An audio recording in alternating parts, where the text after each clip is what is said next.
Or seats, crypto, I got my tool in. Fourth quarter yelling, why the fuck Batum in? She like, if you really from the clan. Hey, it's the fourth quarter. Why is Batum in? He should be in Cancun right now, Parlay Pete. What's going on? He is in Cancun right now. You know those guys, they got the hell out of there. They were in Phoenix. They probably took that Southwest flight. But I'm doing fantastic. I'm doing about as well as the Philadelphia 76ers are doing because they've got so much rest because of a certain team from Atlanta. But I'm doing good. How about you? I'm not too bad. I'm looking forward to tomorrow, though. I'm looking forward to tomorrow, too. Well, I'm joking. I get to unpack and possibly paint or pack up, or I don't know what I'm doing tomorrow, but it's not fun. I get to enjoy some LA sunshine, little breeze, a little business, maybe a little in and out. You enjoy In and Out?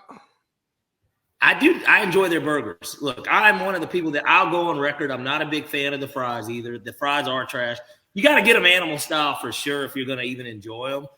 But yeah, man, I love me some In and Out. I will say this because I had Whataburger recently at that Kennesaw location, and granted, father's from Texas. I go to Texas a lot. We do business there. I've had Whataburger, and I guess maybe I don't remember because I don't typically go there. But I did get it because it was getting so much hype and all this. And people always do say Whataburger's better. I will say this. They are certainly on the same level, in my opinion. But Whataburger it was good. The Whataburger I had here was good. You know, I think we were having a conversation in a group. Yeah, we were. We're talking about quarterbacks. And I said a dime is worth more than a nickel. Mm-hmm. Just because it is. But it ain't much. That's true. It ain't much, but it's double the worth too. So I mean, you know. Yeah, it's double the worth. Yeah. What can you buy with a dime these days? Same thing you can buy with a nickel. That's true. It's not going to really make much of a difference. Put it this way: if you're short a nickel and you have a nickel, but you need a dime, typically the people will be like, "You're all right." Sure. It doesn't bother them that they're losing out on your 5 cents short. Exactly. Yeah. So that's true. That's true. Well, hey guys, I'm coming from the new stew, the new cave of man, my little humble abode that we're working through. New internet, so we should be good. Got the AT&T fiber now. It's not an ad, but you know what? That other stuff I had was not it. So we're happy to be here. You know, I thought about, and maybe I still can, and I hate to talk about gifts on the air. I thought about getting you something where it's a picture of you, Low, Sin, and with it coming the quote, Lee's 3. How's that sound? I like that. It is. It would be good, right? And then, like, not to like copy like the anti-social social club thing, but on the back, like it's like the Jerry, like Lee's 3, but then it's like, you know what? We might have something with that. Maybe like the death row photo where it's like Tupac. Like I know it's like 4 of them on that, but it's basically something similar. But it's like you 3. Yeah, I think we got something with that. Yeah. Let's talk about that off air. Yeah, I think it would be tough. I love it. How's the football season? And then it's like double correlation. I don't know. Yeah, exactly. Yeah, no, that's some good stuff. That's why the marketing department brought you in to give us some great ideas. That's what you're here for, there, Parlay Pete. Well, amongst many other things. Yeah. How was your week? Anything spectacular happen? We cooled down a little on the bets, but I still won a little. It just wasn't as significant as the weekend before. Not much. I mean, I went to the Hawks game. I went to game 3. That was Friday. We FaceTimed before. You saw your. I saw the greatest Falcon of all time. He was sitting 2 seats in front of me, and unfortunately, even though it didn't bother me, I didn't do it. But I was a little upset that I didn't even have the chance or the opportunity to actually maybe think about doing it because he never returned to his seats. But Yeah, he left like kind of like with like 4 minutes in the second quarter and never returned. And then it turned out the very next day on Instagram, they announced that their third child had came via a surrogate. So I have to think that maybe that could have been why he left potentially, because he was there with the ice cubes, and obviously she wasn't pregnant. So, and I knew that they said it was like a surrogate or something because she's got like health issues or whatever. Plus, he's rich and they can do that. But like that kind of explained it. But yeah, you know, I got to see my boy Ben Amore. Shout out to Cloud9 Smoke. Maybe we can get a sponsorship from them on here. Got to see my boy Ben. He was also sitting right there, like 3 rows in front. Him and Bruce Irvin. Shout out to Bruce Irvin. Got to dap him up too, you know, meet him. But outside from that, man, it was a pretty chill weekend. Just eating good, drinking good, and watching some sports. I mean, that sounds great. What did I do this weekend? Did a lot of moving and painting. We were FaceTiming. I was painting. Ended up watching the Hawks game some. It was much better than the paint this past Friday. This time around. Yeah, absolutely. Saturday, the movers came and moved all the big stuff. We got the big stuff moved over here to the house. Did some unpacking, unboxing, moving stuff around. And then I went to Crew and watched the fight Saturday night. And unfortunately, I missed the knockout because I was helping my wife out with something via our cameras at the house. So I missed the gut punch. Mm-hmm. Right in the liver. Right in the liver. You know what? I punch myself in the liver at times too. Well, you're not the only one. And I usually get up right away. You know, as soon as it's time for me to get up, I'm up. But you know, it was a pretty chill weekend. You know who's working this weekend though? Nah, Chris Greer and O'Goody. I'm working too, if that counts. Kind of. Well, Not Saturday. I'll be working kind of Friday, you know. I don't think you worked as hard as Chris Greer and O'Brien Gutekunst did because they got a deal done. Well, they've got a shit ton that they need to get done tomorrow with what the work that they did do this weekend, or this past week, rather. So Aaron Rodgers is a Jet. Finally, he has returned to New York. But the Jets and Packers, they agreed to a trade. The Jets received the number 15 pick and a 2023 fifth-round pick. The Packers get the 13th pick this year, a second, a sixth round, and a conditional pick in next year's draft that can be a first if Aaron Rodgers takes 65% of the snaps. I saw the internet saying that the Jets got fleeced. I thought it was a pretty fair trade. I mean, Aaron had a down year last year, but he was the MVP 2 out of the last 3 seasons. And he's a 4th MVP in totality. And yeah, you don't typically get those guys. Don't typically hit the market or become available, even at that age. No. So I think both sides got what they wanted, and Danny Ainge has really ruined, you know, the way a lot of us view trades. Why? Because he fleeced the fuck out of the Timberwolves and Philly. And yeah, but he really did a number on the Timberwolves. You realize they're fucked the next 2 seasons because of that. And I know we'll get to that a little bit later, but you know, I mean, this one was even greater than the other one. And no is going to come from it. Yeah. I mean, if Danny Ainge calls, hang up the phone. But in the age of Danny Ainge, we're always looking for who won the trade, who lost the trade. You know what? Sometimes we just do good business. I give you what you want. You give me what you want. What I want. Maybe I pay a little too much. Maybe you pay a little too much. But if we walk away from the table with what we want, then how much sleep are we actually losing here? None.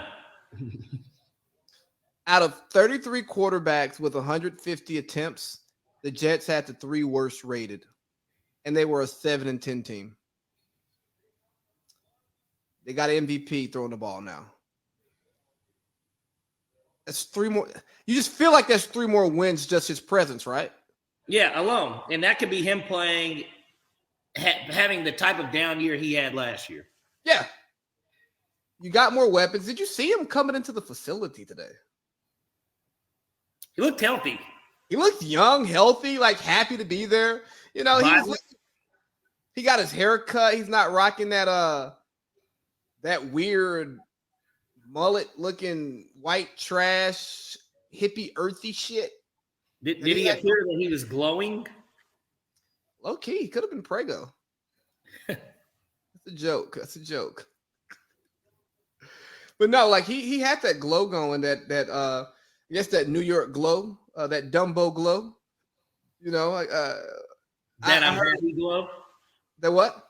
That I'm happy glow. Yeah, that I'm living in New York now, not Green Bay, Wisconsin glow.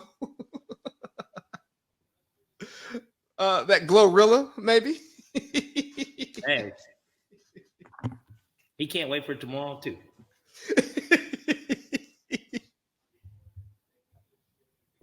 Hove did. He's not fuck nigga free. He's Matt LaFleur free. He's tundra cold weather free. It's bye Brian Gutekunst.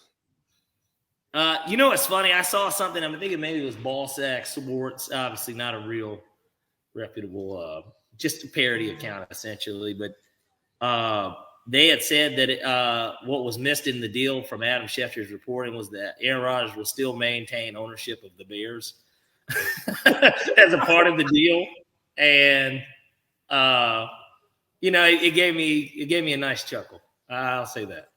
It sucks we got the Jets on the road this year. I'm going to that game though, and I know your ass can sneak out for one road game. Because we didn't get to do the San Francisco game 3 or 4, well, what will be 4 years ago in December, because my daughter was actually projected to be born that day, and then she was born like a week earlier. And of course, I mean, I can't just leave like that for that, but we need to do a game. That's one of the games. Before that was even a rumor that he could go there. I like New York. I'll be in New York this weekend. And so I got the permission slip signed for Vegas for Super Bowl week. Yeah, but that's in February. The Falcons are playing road games, and you know that they give me tickets. True. They give me tickets. They're free. All you got to do is get your flight. That's it. I'll handle the hotel. You know, or if you want to do a turn and burn and we fly up Sunday morning and leave Sunday evening, that'll be on you. I mean, that's your call. But I'm down with a turn and burn because you're just gone for the day. You're like going to work almost in that respect. We got something here. We got something. And that's not West Coast. That's New York, Atlanta. That's a 2:15 flight, man. It's not a bad flight. We've got something here. There's multiple flights from New York to Atlanta every day. You could leave at 7 a.m. in the morning, and then the game's gonna end. I'm assuming it'll be a 1 o'clock game. That's my assumption. 1 o'clock game, 4 o'clock, get to LaGuardia or JFK. Probably takes you from Manhattan, Times Square, plus where they play in New Jersey, which is Manhattan. The Times Square is only 15 minutes from that part of New Jersey. It's like right there. It's right across the bridge. We'd have to do a night in New York now. We can't just do it. Well, then come up. We'll go up Saturday, and then we can leave Sunday evening. Yeah, we can't do a turn and burn in New York. You can leave Saturday at 4 p.m. Get there at 6. You check in, go somewhere nice, get some drinks, go to a cocktail den or something like that. Enjoy a cigar. You know, maybe a little party in Brooklyn. In BK, where it's like downstairs in somebody's sister's basement, but they're charging like $50 a head. It's some speakeasy with some artist that's going to blow up in 3 years that we've never heard of. That type of thing. And everybody's wearing, the chic shit, like all that. I think we've got something here. Let's wait for that schedule to come out. But yeah. We'll be back about a month. Yeah, we do. Maybe less. They do that typically early May, mid-May. Yeah, they'll wait for Yeah, they're gonna wait to shit on the NBA on a day that should matter, just to get eyes on the schedule release, like the gender reveal. They'll get it regardless of what happens. So, what do you think about the Jets as a contender for the division? Some would say they have the best quarterback in the division now. I think we're overrating the offensive weapons that he has. I think that he's got solid weapons. Getting Lazard to be what is basically supposed to be wide receiver 2, adding that to what Garrett Wilson did do with 3 different quarterbacks should be good. But like, he still is gonna have to get in sync. They're gonna have to get in sync. Think about last year with Watson, right? Christian Watson. It took him like 9 weeks. The Dallas game specifically was kind of when we were like, man, Christian Watson's a player. They got in sync because he kept trying to feed it to I was about to say Dobbs. Dobbs. Well, no, yeah, Romeo Dobbs. Yeah, he was. You kept trying to feed it to him, and it really wasn't working. And I think you sent him to Justice in fantasy, right? You sent him there. Yeah. Okay. And he fell off the map like immediately. Now, granted, he also gave you 2 backup running backs, but that's another story for another day. We don't have to get into fantasy football. But point being, it took him a minute to get adjusted to that. And I think that with him being his number 1 target and Breece Hall coming off an ACL injury, I think it's promising if everything falls in line. But at the end of the day, Hackett is Hackett, right? Like, I know that he has a good history with him, but at the end of the day, LaFleur was the one calling the plays. So we saw what Hackett does as a play caller. We got to see what he does as a play caller, and it wasn't pretty. So there's going to be growing pains. I don't like them to win a division. I like the Bills to win a division. I think they're a shoo-in to be a wild card team, but I don't like them to win that division. I still think the Bills are the class of the AFC. AFC East. Obviously, the Chiefs are the class of the AFC. But certainly the Bills aren't that far behind, and then the Bengals are still there too. But like in that division, I like them. And then if Tua can put together in a 17-game season, 14 games, I mean, why can't Miami win 11 games too? So here's what I think. Aaron Rodgers is the best quarterback in the AFC East. He's the most accomplished. I still think he's a better quarterback than Josh Allen. I'd rather have Aaron Rodgers behind center than Josh Allen. There are just certain things that Josh Allen doesn't do for me, and we saw that regression this year without Brian Daboll. He's getting back to being a little Josh Allenish. Where the Bills concern me is they still don't have a reliable running game, and if Josh Allen is running for 700 yards again, he's due for a little injury. I am not going to be a hot take artist and say the Jets to win the AFC East. I've got to see their draft. I've got to see Aaron Rodgers this offseason. If we see Aaron Rodgers up in New York, we're flying everybody out to LA, and he's just throwing the ball around the yard like Brady did his first year in Tampa, I go, okay, we're cooking with something. Because him already knowing the scheme that Nate Hackett's going to put in, a lot of what makes Aaron Rodgers great is Aaron Rodgers is going to call his own play or make his own audibles and stuff. So I think he can step in the way of questionable play calling from Hackett. He's just got to build. He just got to build the chemistry with the guy so they see what he sees. And that's all I was saying. They just have to build the chemistry. But I don't like them to win the division because of here's another 2 reasons outside of kind of what I just said about getting that continuity together and then knowing each other's timing. And then, like I said, the running game is going to be important too. Breece Hall can he just come back from an ACL? I know that it's easier to come back from ACLs these days, but he still has to do it. And so, true. And he was a rookie. I mean, there's going to be more people that find out like, oh, okay, this guy was kind of really explosive. We need to key in on this a little bit more.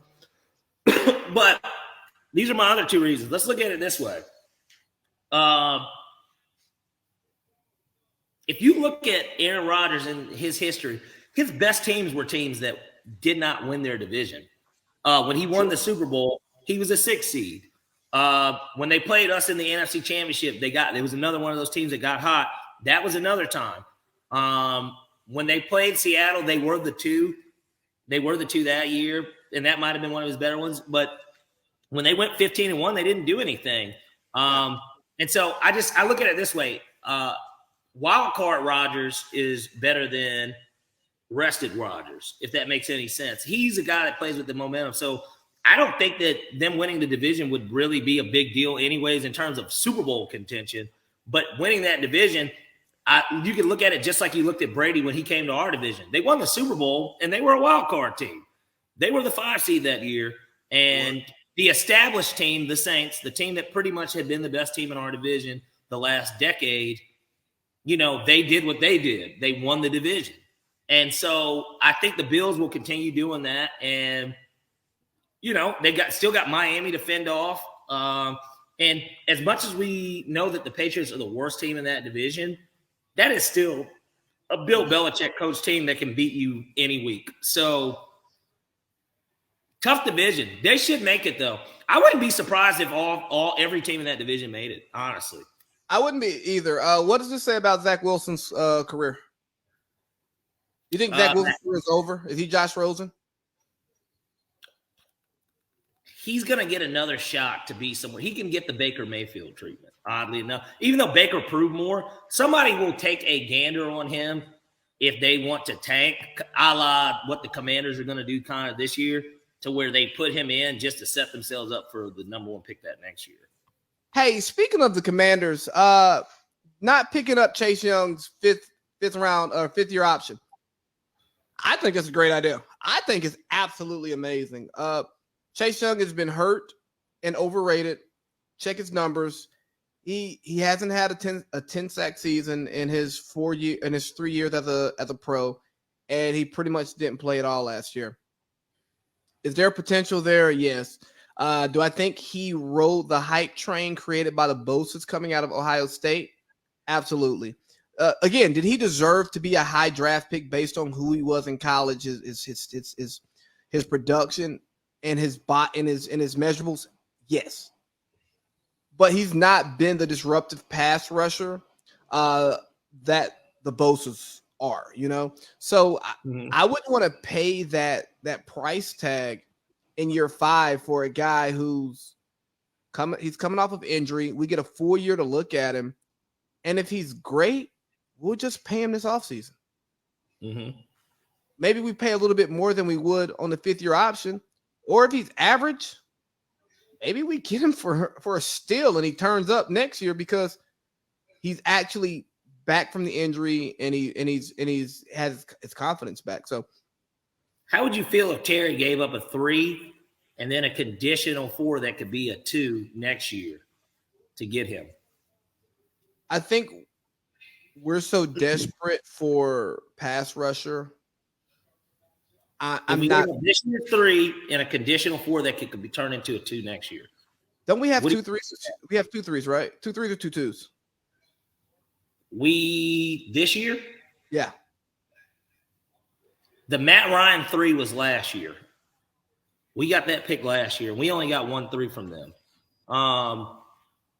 We made a deal with who? I'm pulling it up the right. The deal was only a 2-2. It was a straight up 2. We only have 1 3. If we give up one of our 4s in a conditional, I can get with that. A conditional 2. I feel like they're even though they didn't pick up his option, that they still feel highly about him.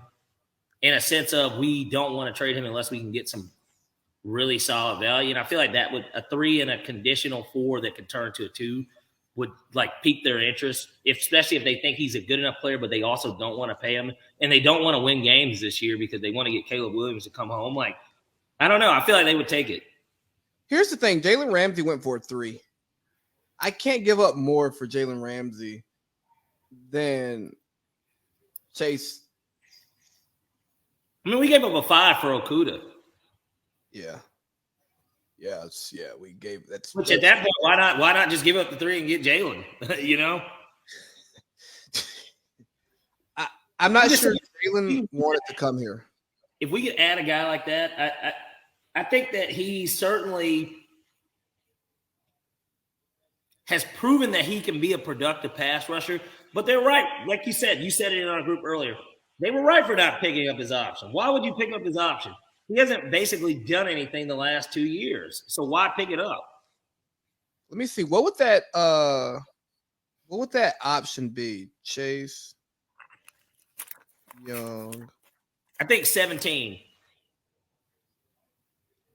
17.5. No, I'm not paying you that. Get out of here. This is a hard cap league. No. The Falcons paid Vic Beasley 14.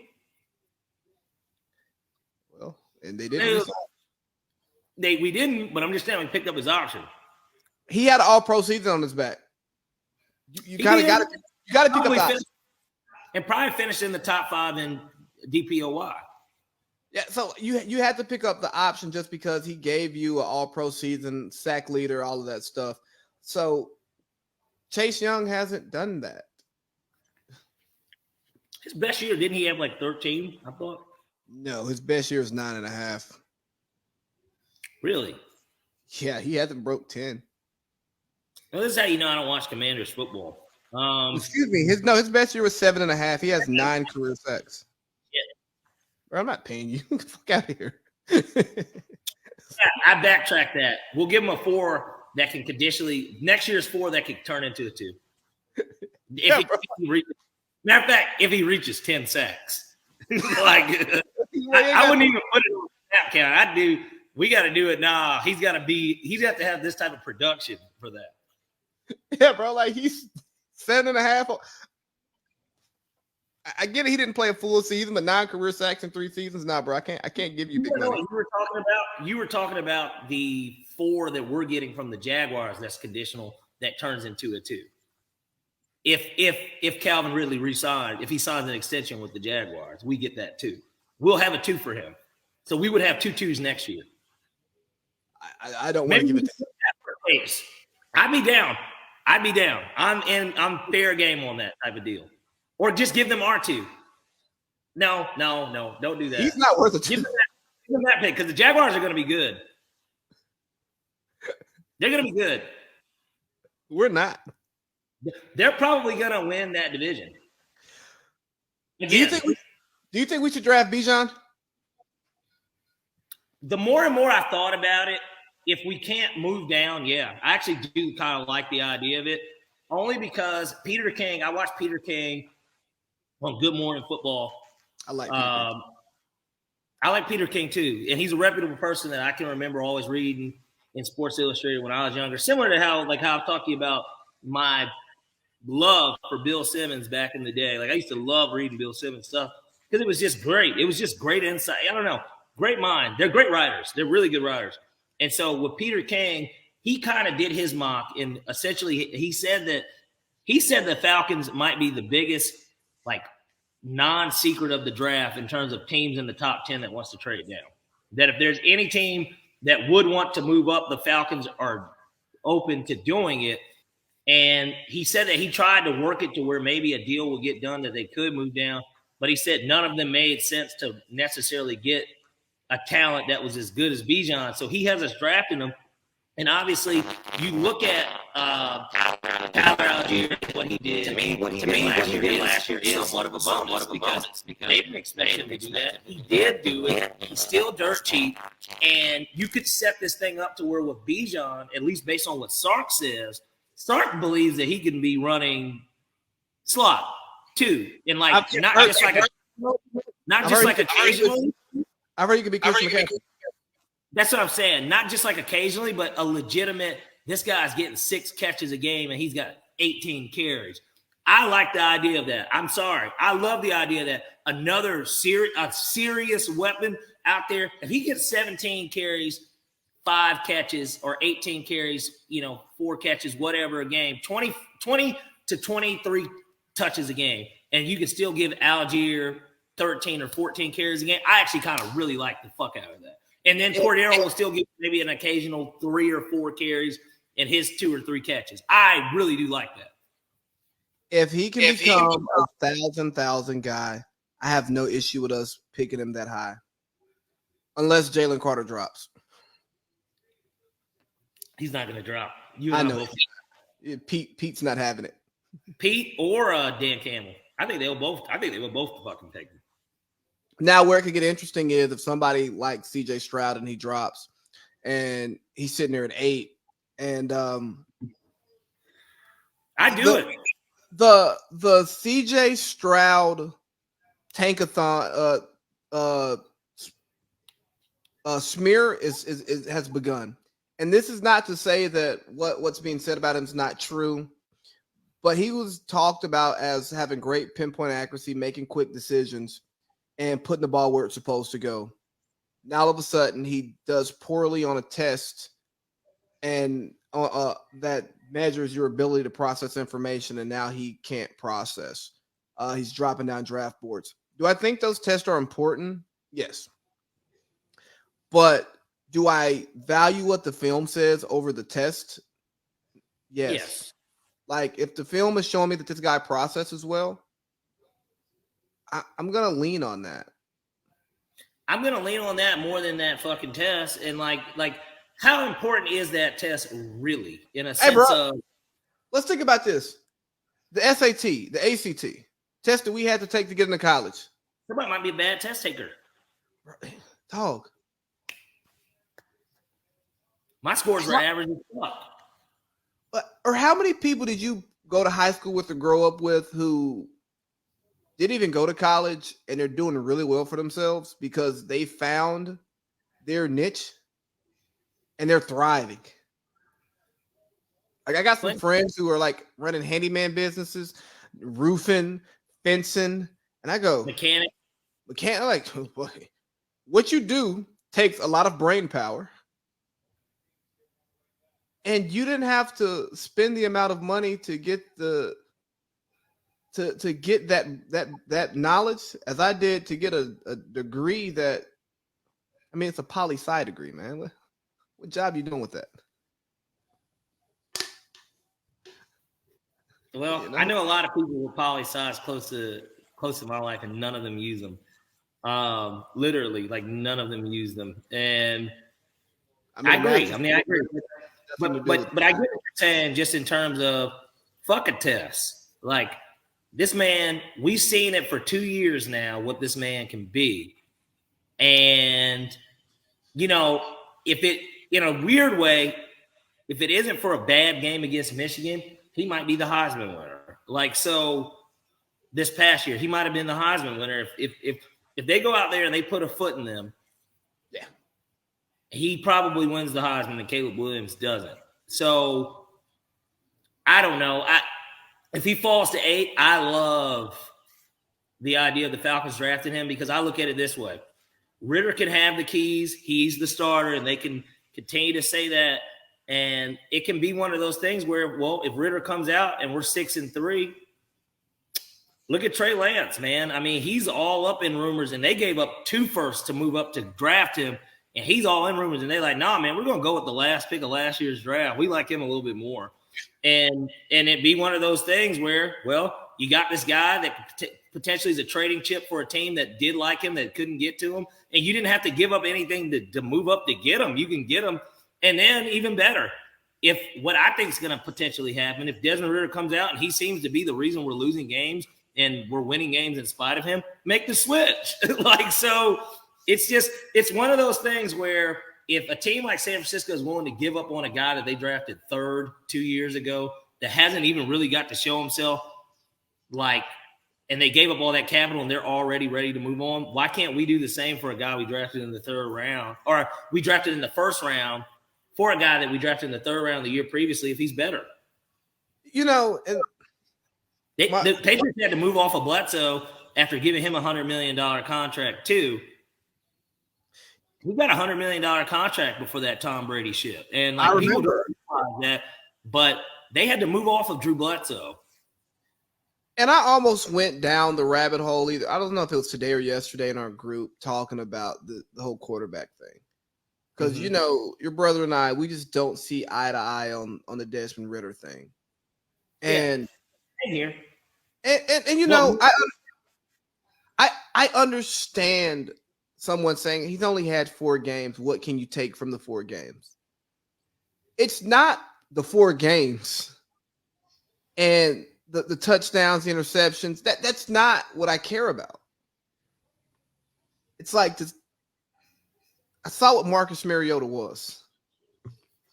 You couldn't beat him out. Like you could not beat this guy out. And when they finally gave you the job, this guy left, which says y'all didn't get along. And it's like, hold on, you're benching me for him? Oh, I'm hurt. Yeah, he's trash as fuck, basically, is what he was kind of trying to say about him without saying it. And then you get out there and you watch him. You don't see any flashes.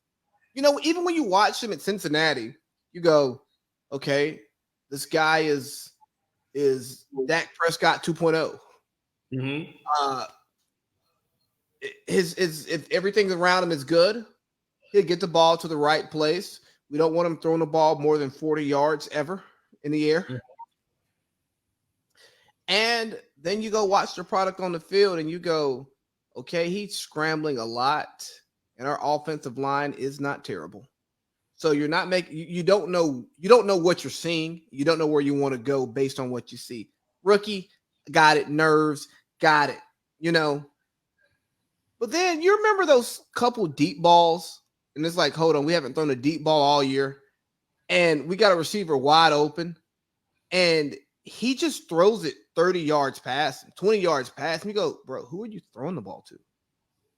Yeah, it didn't look good. And I don't want to chalk this up to him not being able to be a guy that can get better over one summer and spring. But, like, at the same time, like, that he played all 4 years at Cincinnati. He's supposed to be seasoned coming in. He's not Dwayne Haskins coming off of 11 or 12 starts as a redshirt sophomore. Like, that's not him. So I'm trying to figure out, like, Joe Burrow, right, sat for technically 3 years at Ohio State.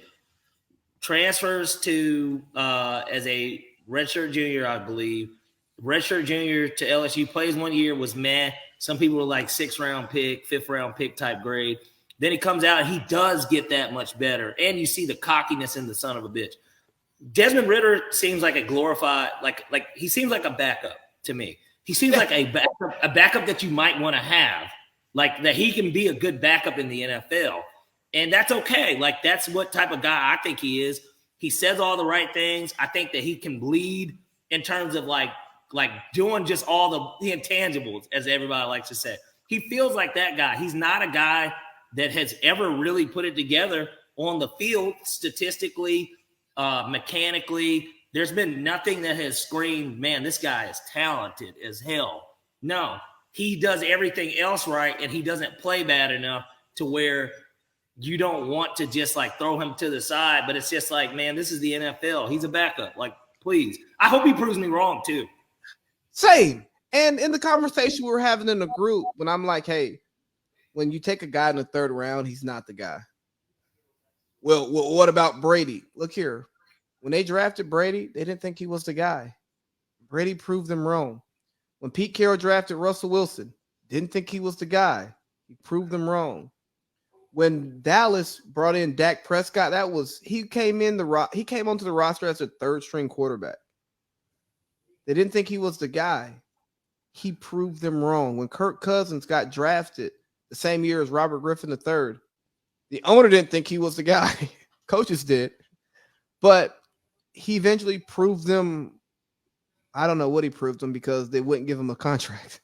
But point being is, when you see quarterbacks get drafted, especially in today's NFL, outside of the 1st round, but really after the 2nd round or not their first pick, you don't think they're the guy. Hell, Baltimore didn't think Lamar was the guy when they drafted him. He was their 3rd pick of that 1st round. Mm-hmm. Yeah, they jumped back up to get him, but they drafted Hayden Hurst before they drafted him. And Hayden Hurst is on his 3rd team since then. So just when you draft a Desmond Ridder, he did not have the season. He does not have the draft status to walk in. It's like, hey, this is my team. Nah, bro. If CJ's sitting there at 8, we might have a quarterback battle. If Will Levis is sitting there at 8, we might have a quarterback battle. If AR-15 is sitting there at 8, we're going with Desmond Ridder. You know, if Malik Hooker falls to the 3rd round, You might be fighting for your job next season. You know, it's you're not safe because of where we drafted you, and you didn't do Dak Prescott year one. Like, oh shit, this is my team. Sorry, Tony Romo. Exactly. You're not safe because of where we drafted you. You're not a first round pick. Hey, man, let me tell you, if Kyle Shanahan and John Lynch give Terry and Arthur and Rich, because we can't forget Rich in these situations because he needs to hear about it too. I promise. We're all here to do what Falcons do. Look at that. I promise you that they run this stuff through Rich too. If those guys can pick up the phone and they say, hey, we got a guy we really, really like right there at the 2, and my intel tells me that you guys are going to draft him over Kyle Pitts if he had failed at 4. Let's chalk this thing up, man. 2 straight up for him. You don't listen. I listen. And I'm just like, Come on, Kyle. You know us. Kyle, you know us. I give him a listen. Speaking of this, it's kind of reminded me. I may need your air mattress May 31st.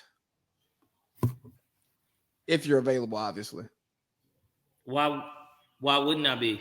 I don't know if you're not in town or something like that. No. I think it's a Wednesday. Yeah, you know, we talked about this. This is a Wednesday. I'll be in town on a Wednesday. There's a I tell you that AMB's doing a career fair. I know you were in town for. I thought your mentor maybe like. No, that's some shit I found online, and I'm just gonna spend $50 and go and try to get my foot in the door. What is it? The sports group, they're throwing a career fair. Yeah, we did talk about this. Man, I gotta stop drinking on the podcast. I told you that. I know we talked about it. Okay, yeah. So where do you think we go at 8? I think Bijan right now kind of is the pick. We have to see how it plays out, man. It's weird because we don't know what's going to happen at 2. It's hard to concrete do it. But if things go, this is my personal thought. I see no way that Will Levis makes it at 4 to Indy. I just don't know how Indianapolis wouldn't take C.J. Stroud over Will Levis. I really don't. And so if things go that way to where C.J.'s gone and Bijan is sitting there, and just some of the things when I do think about how much better our offense could be if we add a guy who was the best running back in college football, who can be used in different purposes. I kind of do like what the pundits think. I do think that Bijan would be great, especially in our offense specifically.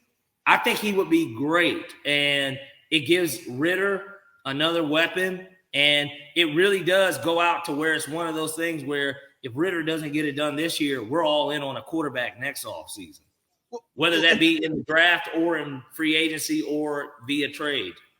Well, think about this right here. You tried out Bijan and Cordero. Okay, upstairs, they see the personnel, but they don't know what the hell you're doing.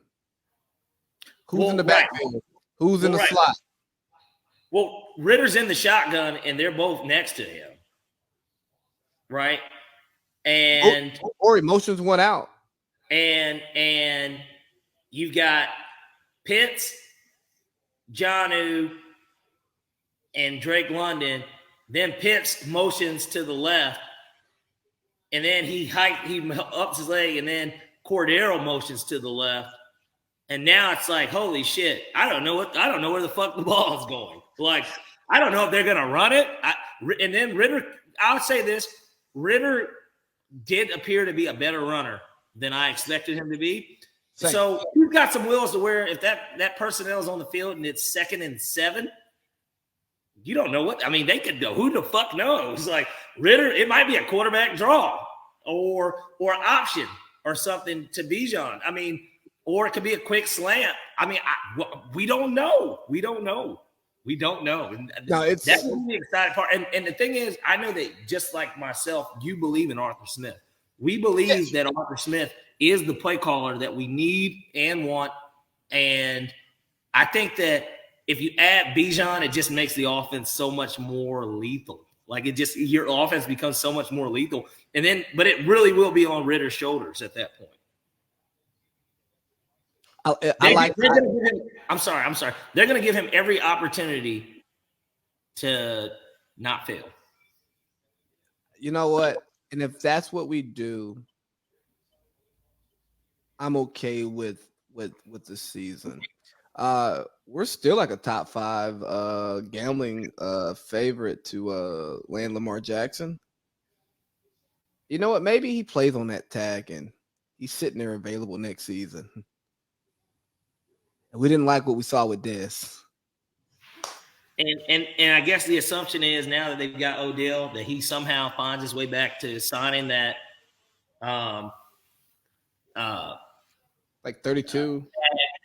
And he plays through, and the Ravens are, let's say they're in a similar situation they were this year. They go 11-6 or something, and maybe Cincinnati goes 11-6, and it's one of those things of, well, it's the tiebreaker. Maybe they won their division, maybe they didn't.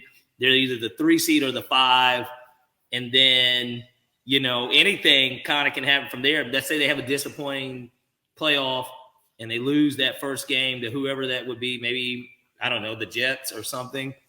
And then he's available and he says, fuck you guys. I didn't even get hurt this year. We did all this. If I don't get exactly what I want from you, I'm taking less to go elsewhere. Because they will give me what it is you guys offer. And then we're right back in it.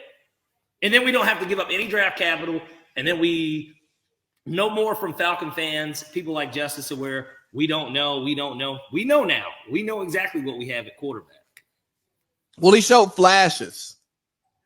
Let's be patient with him. We went. Hey, we've been going 7-10. We went 8-9 this year. No, Arthur Smith and Terry Fontenot are in the hot seat. Because next year, if they don't make the playoffs, they're gone in reality. And that's what I think is this doesn't exist in today's sports really anymore. People talk about the long-term build.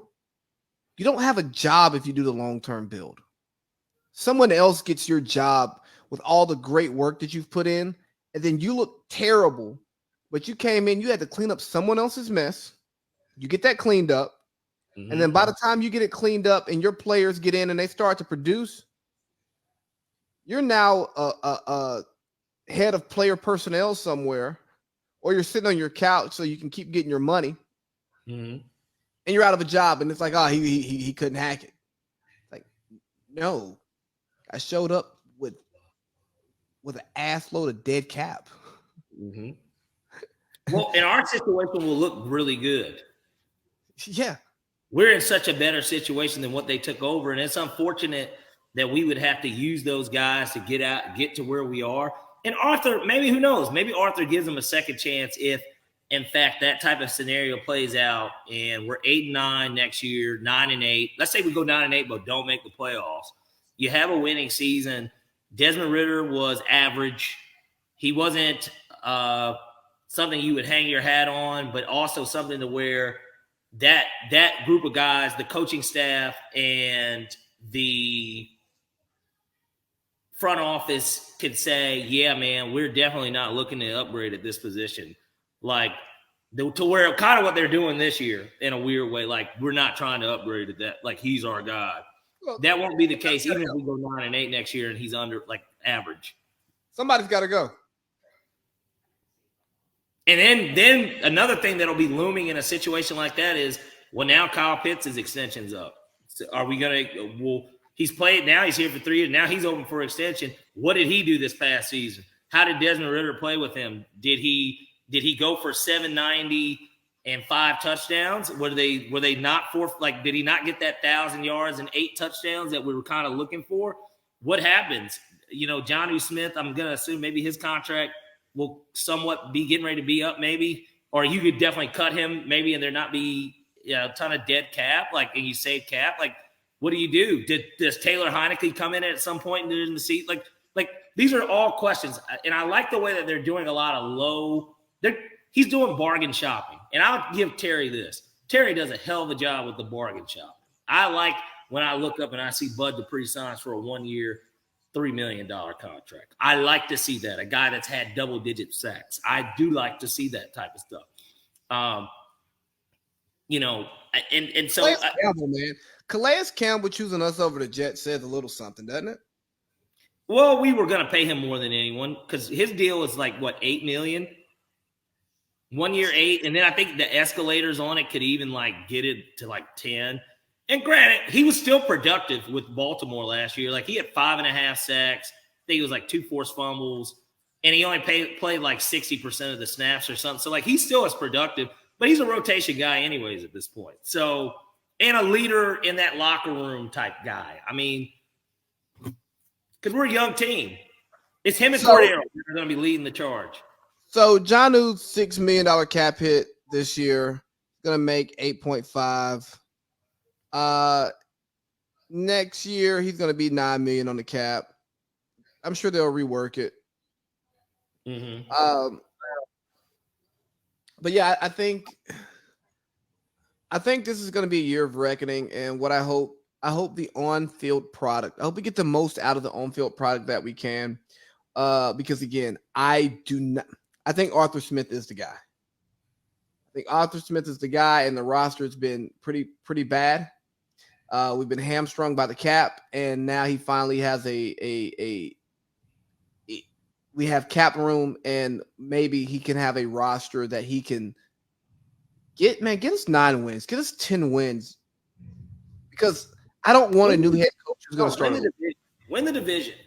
Yes, this division is too winnable. It's too winnable. It was too winnable last year, and you were halfway through the season. You were in first place, and nobody expected you to be in first place. Our division was too winnable last year. If Taylor Heineke was our quarterback last year, we would have won the NFC South. Yeah, and the sad thing is, games we lost. Did you walk away from those games being like, you know what, bad coaching day for Arthur? Only one. I know you didn't like to watch. Yeah, you didn't I hated that play call. I didn't understand it, and it was the first time I questioned him. But outside of that, it was. I didn't even, that Steelers game was the day of my daughter's birthday, and we went to Sky Zone. So I was checking my phone, but I didn't watch any of that game. And granted, from my understanding, it was 65%, 70% Steelers fans too. So it was practically a road game. You lost by 3. You had a legitimate chance of winning it. It was one of those games where both teams kept settling for field goals, but that one touchdown for the Steelers ended up being the difference. Yeah. And I mean, in the Chargers game was just like a Falcons Chargers. The fumble, us recovering and fumbling again was the epitome of both of those both franchises over the last 15 years. It couldn't have played out any more like that. Hey, so something here still. We only had one bad showing this year, and that was against Cincinnati. You spent your money to go through this all year. They were in every game that they played. Did you go to that game, or were you about to go to that game and you just was like, nah? That was homecoming weekend. Homecoming. It was the homecoming was the next day. I ended up not doing it because the flights were for me to go was fucked up. I was fucked up in there. I was still really pissed off about the thing. And it just was like, man, whatever. I'll have to miss this one. I wish I did go just because I've never been to Cincinnati. So that was like one of the bigger reasons. Not missing much.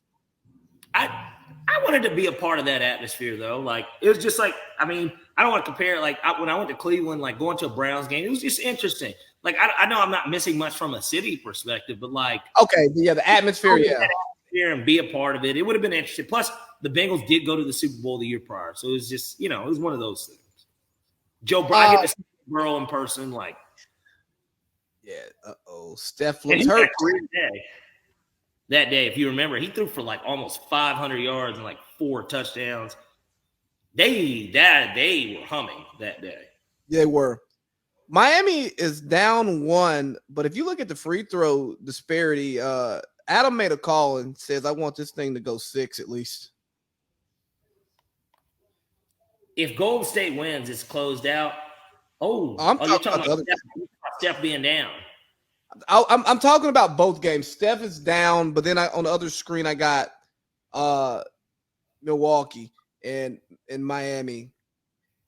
I really don't like to watch Giannis play basketball, but quick little college football tidbit here.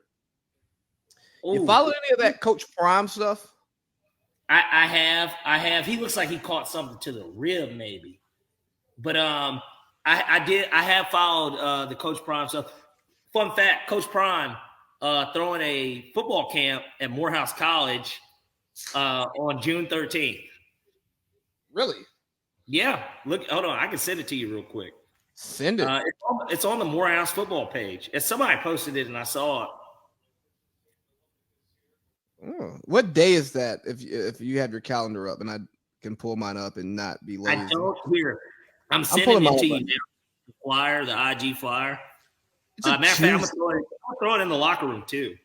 Yeah, bro. It's a Tuesday, and it's summertime, and you know that he's getting ready for the season.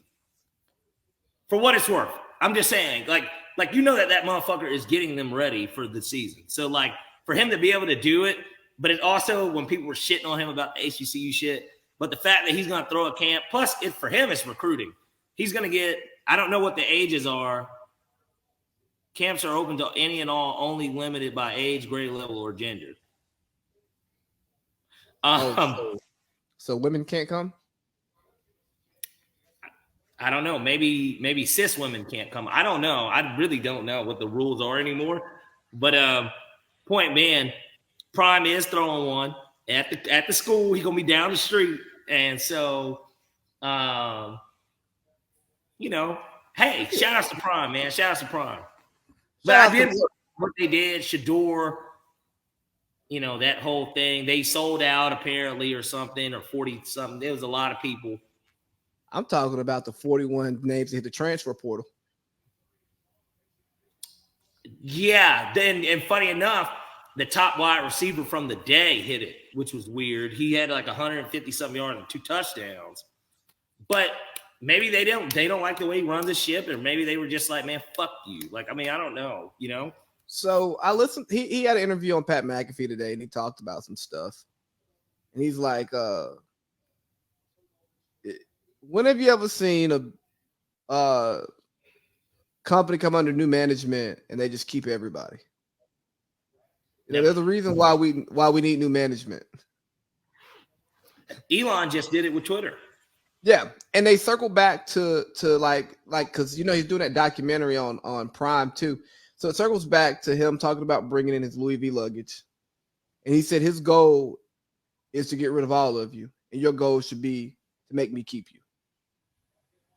So creating that atmosphere of competition, and he talked in the McAfee interview about when he was in the running back room and asked who can he get a ball to on 4th and 1.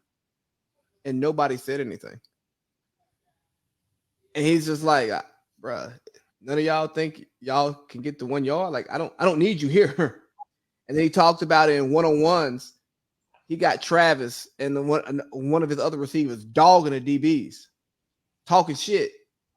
And the other DBs ain't saying nothing. He's like, look, it's not about talking trash. It's just about like take it personal. Having that competitive pride and this man is trying to take your job. He wants your job. Like he wants your job. Damn your job. He wants your scholarship. He wants to take away your opportunity to further your education and eventually get a job, whether it's in the NFL or in corporate America.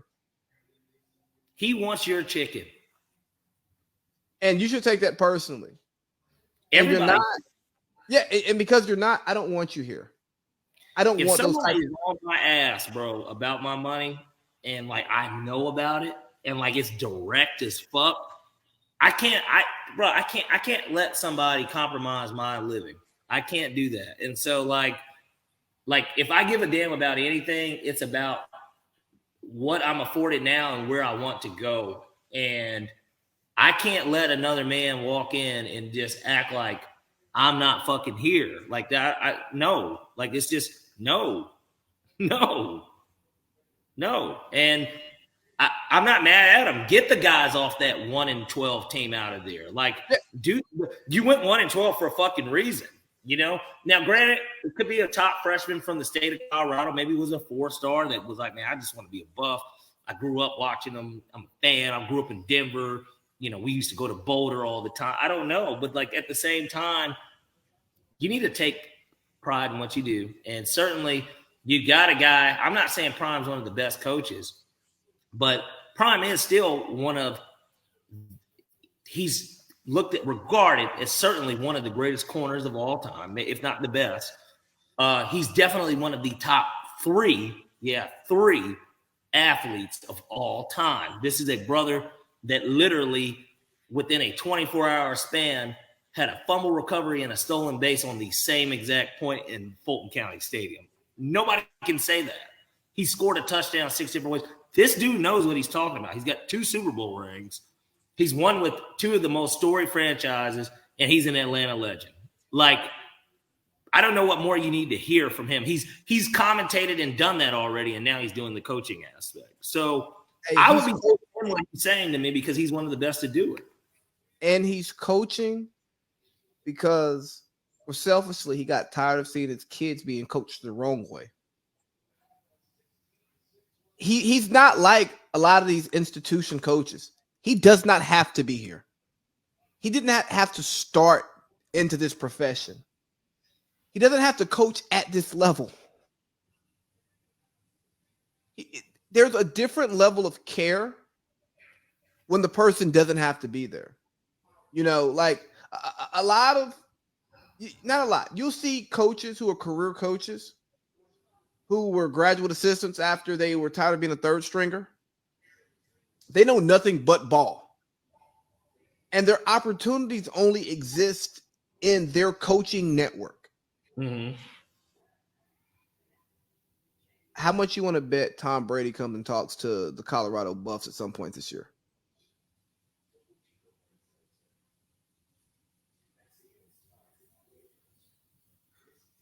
I'm sure there's such a mutual respect to where that could happen. I'll give it a 30% chance, but I'll lean toward it not happening as opposed to happening. They're both on. How much you want to bet Michael Vick talks to the team? Nah, damn that. But hold on. But think about the Brady relationship, the Under Armour relationship that they have. They're Under Armour? Yeah. Well, I mean, they're not. Well, Colorado may not be Under Armour today. They may be Nike because of. But Prime is an Under Armour guy. Mm-hmm. Shador is on Brady's clothing line. Is he? I see. These are things I don't know. So you're giving me other insights. Yeah, Shador is on Brady's clothing line. So is that his NIL? That's one of them. Okay. And you know, like that really, really small table at the Hall of Fame that Deion's going to welcome Brady to when he gets there. Well, he's already there in reality. Yeah. Oh, I mean, when he officially gets his jacket and his bust. Yeah. Oddly enough, Tom actually sits in a room by himself in reality. True. Accomplishment wise, he does. Well, yeah. Nobody in the room with but him. amongst the best of the best, if Deion There's 25 guys in that room, and Prime's one, and so is Brady. Yeah. So if when Prime calls Brady, the phone may not get answered, but the call gets returned. Oh, for sure. Yeah, it's no ignoring. Yeah, it's no like it's a text. Hey, hold on, I'm doing something. Let me hit you back. You want to know who those 25 guys are? Who you got? They're guys that were the best at their position ever, the best coach, the best GM, and the best owner. Those are the 25 people in that room. Yeah. And it hits a little bit different. So point being is Prime is cleaning house, and some of you guys are good enough, but you're not a culture fit. But hey, you are not James Franklin leaving Vanderbilt for Penn State. It wasn't like your coach left for an upgrade. It was like, hey man, we used to be a respected program around here. You got to go. So these smelly players that you brought in. Yeah, and get rid of the stench. So I like it. I like the culture shift. Really like what Prime is doing. I think that pretty much wraps up our football combo, huh? Mm-hmm.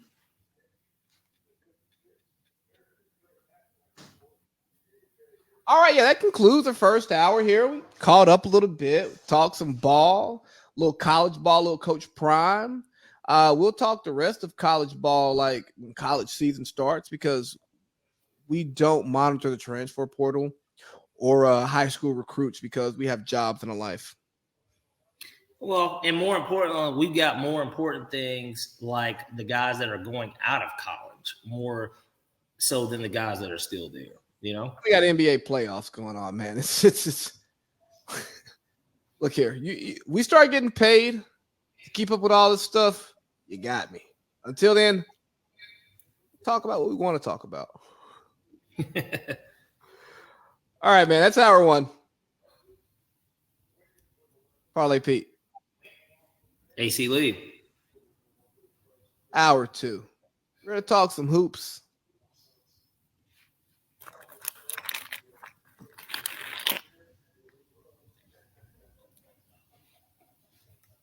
Yeah, I want to talk some hoops. What the hell is that you're eating? I've got great sour punch straws. Takes me back to being a young kid going to high school games and taking my little $1 up to the concession stand and get me the sour punches.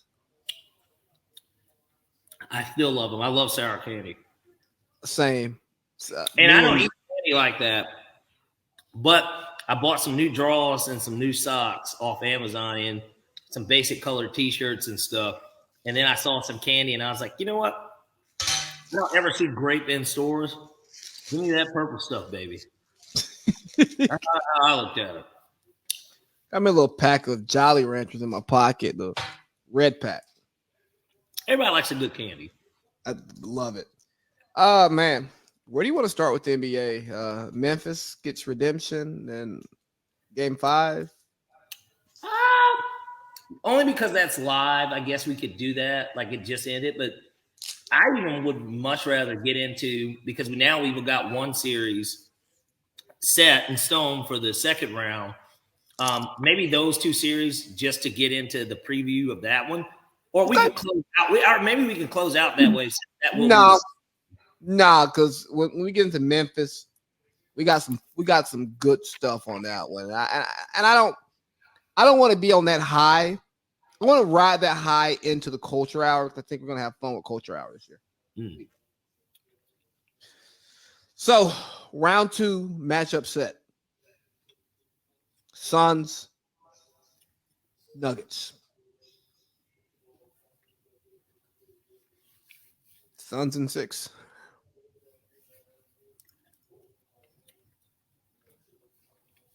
I'm having a hard time figuring out who I think is going to win, but I'll give you a difference in opinion, certainly, from what you're saying. I think it definitely goes 7. Okay. There's just no depth in Phoenix, man, and that's going to be an issue. They shouldn't have been struggling with the Clippers the way they did in games 3, 4, and 5. I know that 2 of them were on the road.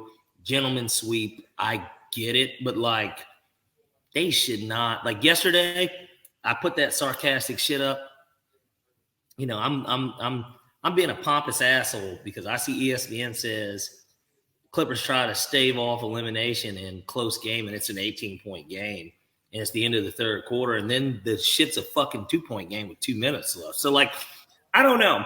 I think that the depth is going to be an issue. They said that this will be the first team, if the Suns were to win the NBA Finals, to where throughout the playoffs so far at least, that over 90% of their points come from the stars. That does not translate to long-term success to me in the playoffs.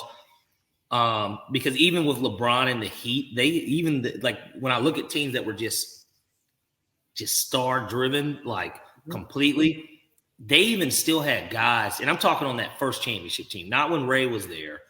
like because guys can throw Ray in as like a member right off the bench, but Shane Battier, like guys were still contributing off the bench, and Norris Cole, like guys like that would have occasional 14-point games.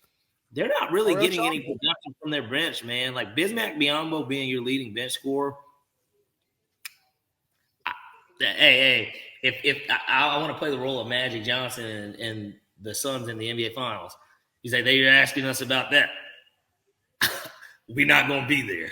They're not going to make it very far playing that type of ball. They got lucky because, of course, they played the Clippers, and Kawhi basically was done after 2 games. There was never a PG. And granted, Russ played his ass off. I hope they give him an extension. I think that he's found potentially home. And if they don't give him the extension, please go to OKC and come off the bench. Like, I would love to see him. Give him, like, right now at the stands, they can only give him $3.8 million. Well, then he won't be back then. But he won't be back. I hope OKC looks to sign him. But I just think that's just such a dream fit. Go home. Don't add another team to your resume. Go home and like go with a young group, and then they can sign another guy. Like we've talked about this before. I don't want to get into the Thunder because they're irrelevant in the playoffs. But point man, I think it goes 7. I'm gonna lean Suns because I'm not gonna bet against Kevin Durant. But like, I wouldn't be surprised at all if the Nuggets won the series. Like, it wouldn't surprise me. But I'll lean Suns in 7. It wouldn't surprise me, and here's where I make my Suns case because they're not deep. DeAndre Ayton is a great matchup for Joker. He's a big, strong, athletic big who can just bother him. He's not going to stop Joker. Not going to. But he can bother him. Now you got Devin Booker versus Jamal Murray. Who wins?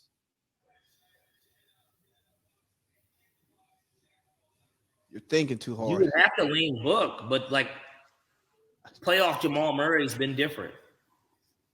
You seen playoff Book this year?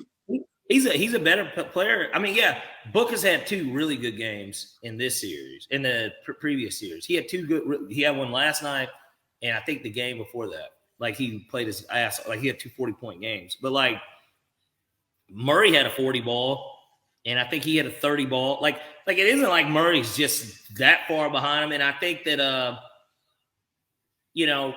those guys have something personal with it. Because Jamal couldn't be a part of it. Was it last year? No. Last year or the year before? 2 years ago. Mm-hmm.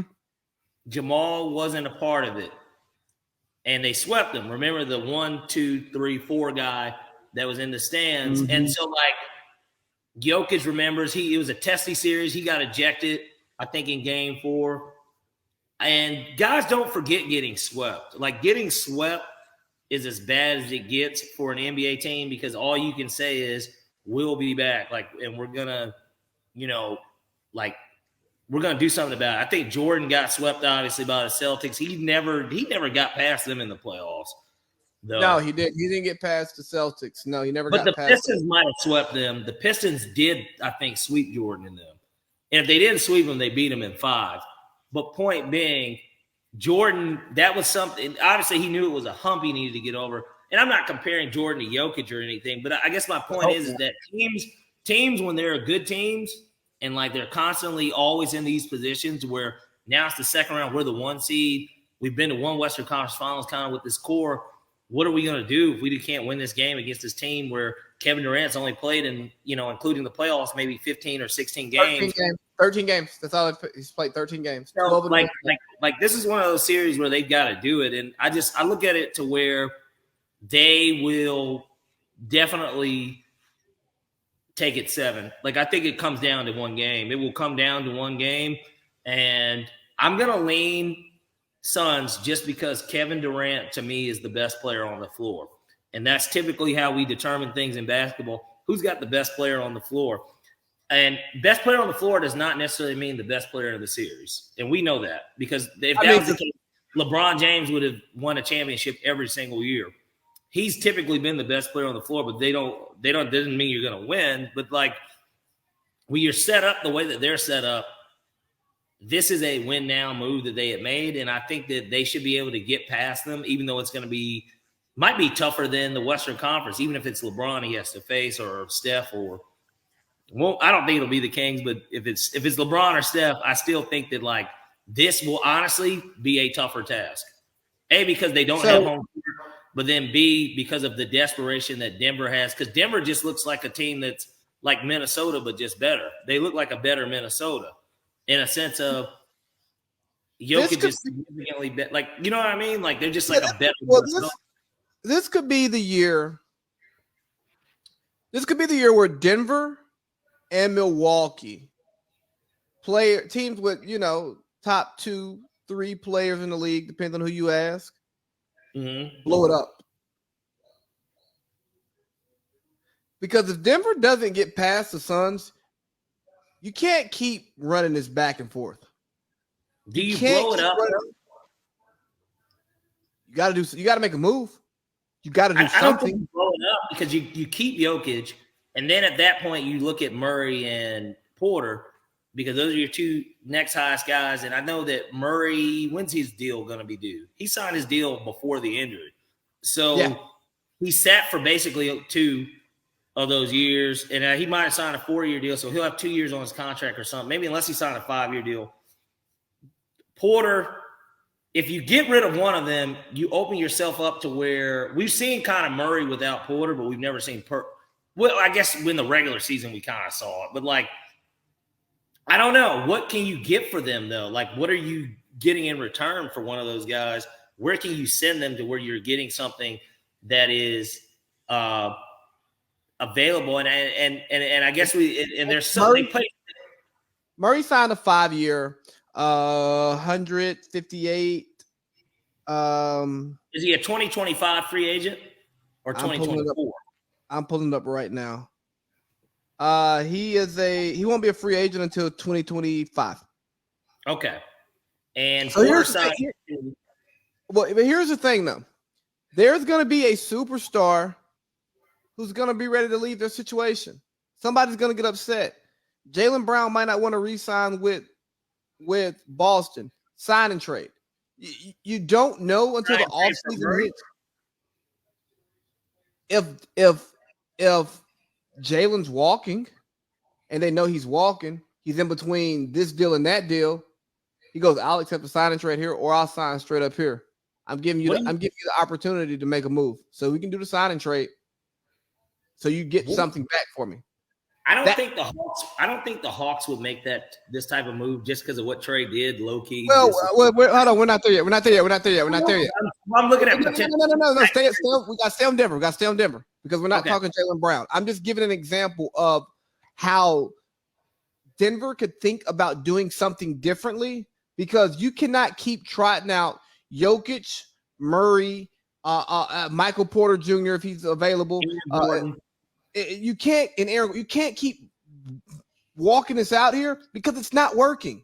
You can't get sent home in the second round again. You can't have only one Final Four appearance and say, you know what? We're going to keep the same core. And we're going to keep trying it the same way. Again, I'm not saying get rid of Jokic. I'm not saying get rid of Murray. I'm not saying get rid of Michael Porter Jr. Well, somebody got to go. Somebody has to go. If you don't make it to the finals this year, you're doing the fans a disservice. No, I agree. There's a lot of heavy lifting that's got to go on over there in terms of for that team and what they need to accomplish. The expectations are sky high, and you're the 1 seed. And how often teams just don't get that 1 seed, you know? That isn't something you do every year. I mean, Utah, it felt like was doing it, but but they obviously blew that. They blew that shit up too. Yeah, did you ever think Utah would go to the NBA Finals? No, but I don't think Denver's going to the NBA Finals either. They're so much better than them though, but they're set up more to do it. Like they're better than that team. Like so.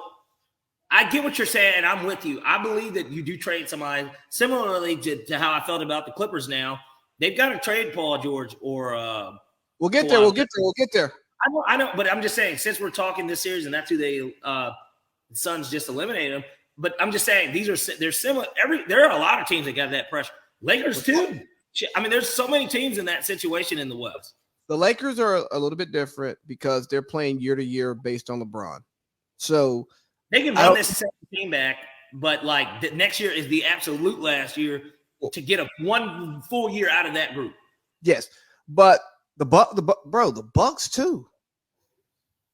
They're up 16 headed to the fourth. They're going to win this game, which we expected. But I agree. Certainly, if they lose, I think regardless of what the Bucks do, that Chris Middleton's out next year because he's injured. And they're old.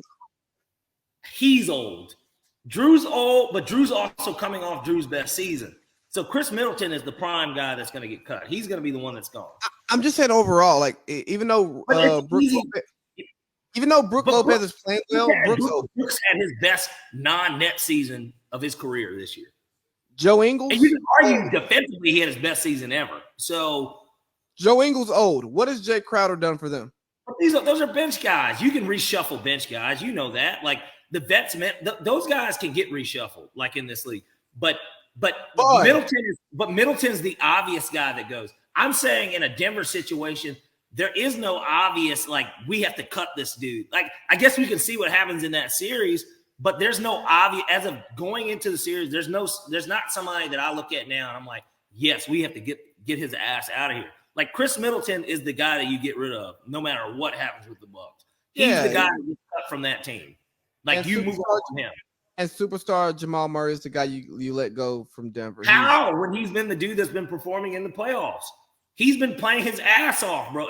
I know it was just Minnesota, but he's shown up when he's played.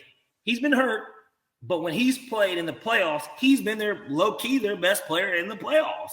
He's been a better player. Jokic had a triple-double yesterday, but Jamal Murray still had 36 or something. Like, so he's the guy that has been stirring that drink in the playoffs. Let's see, he had 30. That's why they got swept with Jokic against the Suns that year, because they didn't have Murray. But here's why. Here's my issue with Jamal Murray. I'm going to go through his game log in the playoffs. Game 1, 24 on 9 of 22. Game 2, 40, 13 of 22. Game 3, 18 on 7 of 16. Game 4, 19 on 8 of 21. Game 5, 35 on 12 of 23. I don't know what I'm getting with Jamal Murray when he comes to the arena every day. I can get, dang, man, this guy should be an all-star. Or I get, oh, man, this guy is CJ McCollum light. This guy might be better off in a Tyler Hero role. CJ McCollum, no. Huh? He's been a bigger performer than CJ McCollum. The point that I'm making is he's an inconsistent scorer who somehow averages around about 20, 21 a game. And it's because of it's because of the inconsistency. He can go off, but he cannot put together game after game after game of consistent high-level play. Just because you did put those guys' numbers together. So tell me this. If Kyrie tells Mark Cuban, I'm not fucking signing there. Oh, he's going to LA. We already know that. What are the Lakers? I mean, obviously they just won't pick up D'Lo, but does that work in the cap, or has it got to be a sign and trade? But what if Denver in this situation says, "Hey, we'll give you guys Jamal Murray, who might fit better anyway." I don't know, but or we'll give you Michael Porter, and we'll move Jamal to the 2. We'll give you Porter and a pick because you guys lost a pick in that Nets trade. We'll give you Porter and a pick in a sign and trade for Kyrie. And Kyrie goes to Denver. And Kyrie signs that 5-year, 200, whatever that number is. If I'm Denver, I'd rather move off of Murray. Okay. And well, let's just say that that's the deal. But I personally, if I'm trying to win a championship, Kyrie would prefer to go to LA, but certainly Dallas wouldn't oblige with that LA shit. They don't want D'Angelo Russell. I would if I'm Denver, I'd make that move three times, whatever, what? Twice on a Sunday. Yeah, whatever that shit is. Yeah, every day, twice on Sunday. But I'm higher on Kyrie than the NBA media is. But let's get to another. Let's get to the team that got eliminated. Not Minnesota. Not that bullshit assault charge is getting thrown at my guy Ant for moving a chair in an awkward manner. It was. I only saw it because it just got put into the group, but like, I thought that it was dumb as hell. Like, I mean, it's a stupid situation all around. In reality, I get how upset he is, and he's only 21, and a lot of people have to kind of look at it as this is still a 21-year-old kid. But hey, man, frustration understood. Like, I get it. You already had a teammate that was out for the playoffs because they punched a fucking wall. Like, I don't know. There's just like little stuff to where you're just kind of like, bro, let's just not even do this because we've seen this stuff happen before. Who was it in the football game that it was it Nuke? No, who was it? It was Devontae Adams. If you remember, like Devontae Adams was walking and like fucking like and now it's totally different, but it's reckless behavior is what's the common theme. He is walking and just shoves this guy. And it's like the same thing. It's like there are people around, and more importantly, bro, like I know you're frustrated, like you just got eliminated, but don't act surprised that you got eliminated too when you know like the series was over when you're down 3-0. And it's just like, but I don't think he believes the series is over. But it's also dumb as fuck that this is even a charge too. Bro, it's in this suing culture that we live in. It's oh man, he threw this chair and it hit me. Okay, dog, you just want $1. It's stupid. But anyway, let's get to the Clippers. Okay. Kawhi Leonard got injured in game 1. He tried to play in game 2, or he played game 2 and sit out games 3, 4, and 5. Kawhi hurt again. Kawhi, most overrated superstar of my lifetime. Oh, Kawhi, 38, 5-5 in game 1, and he had 31, 8-7 in game 2. and didn't play again. You know, your best ability. Well, he played the full game. It's not like he left in the third quarter. He played it. Yeah. He played for the final buzzard in game 2. I mean, he just played more. You know, there was also that weird ass news that came out about his sister fucking going to jail for life too. And I don't know if that has anything to do with any of this. Why? Maybe he could have played through it. We don't know how serious the torn meniscus is. Well, let's talk Kawhi, right? He's been getting talked about a lot by the national basketball media. Some are saying that he should retire. They're questioning his love for the game. They're questioning his injury. And I think all of that is nonsense. Okay, now if we can disagree on someone's pain threshold that they're willing to play through, but he's entitled, any athlete's entitled to set the pain threshold that they're going to push through themselves, because at the end of the day, it's their body and they have to live with that body. So if Kawhi doesn't want to play until he's 100% or doesn't want to play until he's 90%, but Jimmy Butler will play at 65%, well, they're two different people, and you got to accept them for what it's worth. So, should Kawhi retire? My short answer is no, not if he wants to play basketball, and if teams will continue to pay him to be on their roster. Why would you walk away from $40+ million a year to maybe come to work or maybe not to come to work, but you're doing something that you love doing? Insane to walk away from that. But also, if I'm an owner, and I'm not Steve Ballmer, because Steve Ballmer's in a tough spot. He's on the roster. I don't know what I can get from you, for you. And I also am about to open up a new stadium after next season. So I need you in 2024, 2025.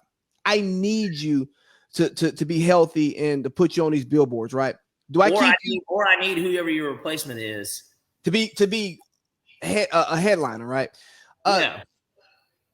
But if Kawhi is a free agent this summer and I'm trying to build a championship team and he's interested, is he when he calls my phone, do I say, hey, whatever you want, you got it, and you come here?